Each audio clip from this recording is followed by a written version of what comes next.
हरी माऊली. आजचा वारीचा आपला तिसरा दिवस. मुक्काम आपला यवतमध्ये पाठीमागे, इथून पाठीमागे एक 4 किलोमीटरवरती होता. तर आपला मुक्काम इथून पाठीमागे 4 किलोमीटर होता. आणि जो पालखी मुक्काम असतो ना तो इथे शेजारी दिसते ना, ते काळभैरवनाथाचं मंदिर. मंदिरामध्ये पालखी मुक्काम असतो यवतमध्ये. आणि आता आजचा प्रवास आपला इथून पुढे चालू झाल्यात जमाय यवतमधील काळभैरवनाथाचं मंदिर.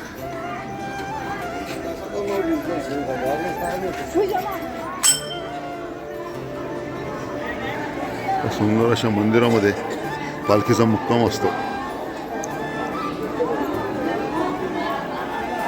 चला दर्शन घेऊ आता. पाहिलं सकाळी 2-2:30 वाजता लोकांची इथे गर्दी असते दर्शनासाठी. हे आहे काळभैरवनाथाचं मंदिर.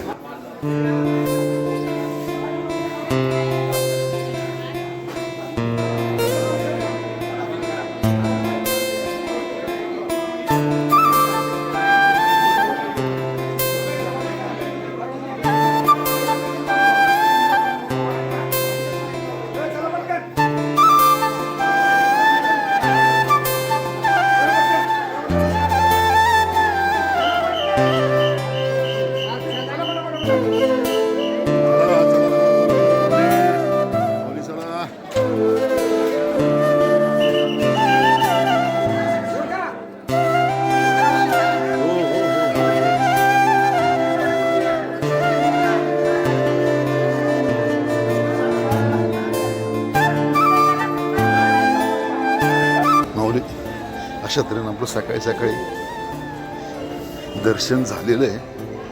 चला आता भेटू पुढील प्रवासामध्ये.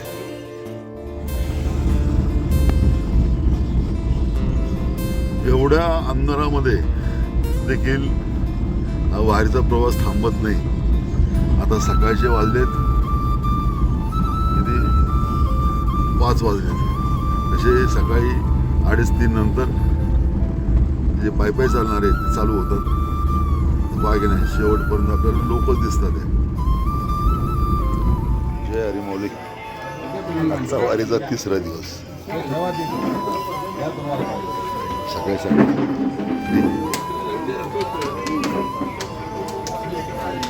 पुन्हा पाट्याच्या टोल नाक्याच्या पुढे येऊन थांबलोय. काटे महाराज, कदम महाराज, करटे महाराज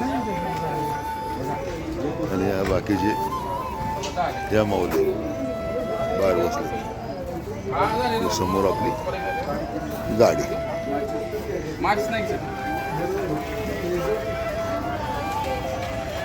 कृष्ण हरी माऊली. आता आपण आहोत रोटी घाटामध्ये. समोर आहे रोटी घाट आहे.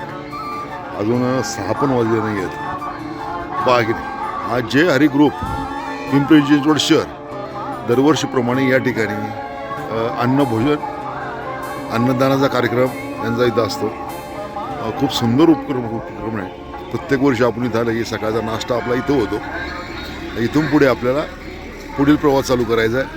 मात्र यांचा उपक्रमाला जेवढं नावाजता येईल तेवढं कमी आहे.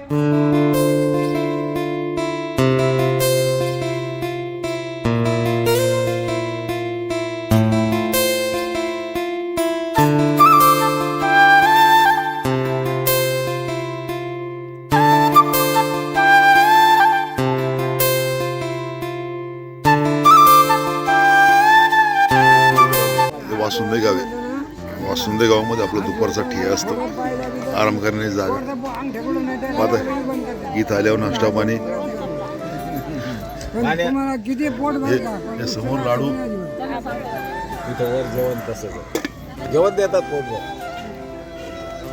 म्हणजे खाण्यापिण्याचे काही कमी नाही आहे की नाही.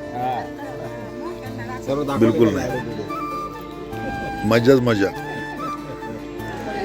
घरी दाखवले का? हा फक्त ना नाही, खाण्यापिण्यालाच लोक येतात. ते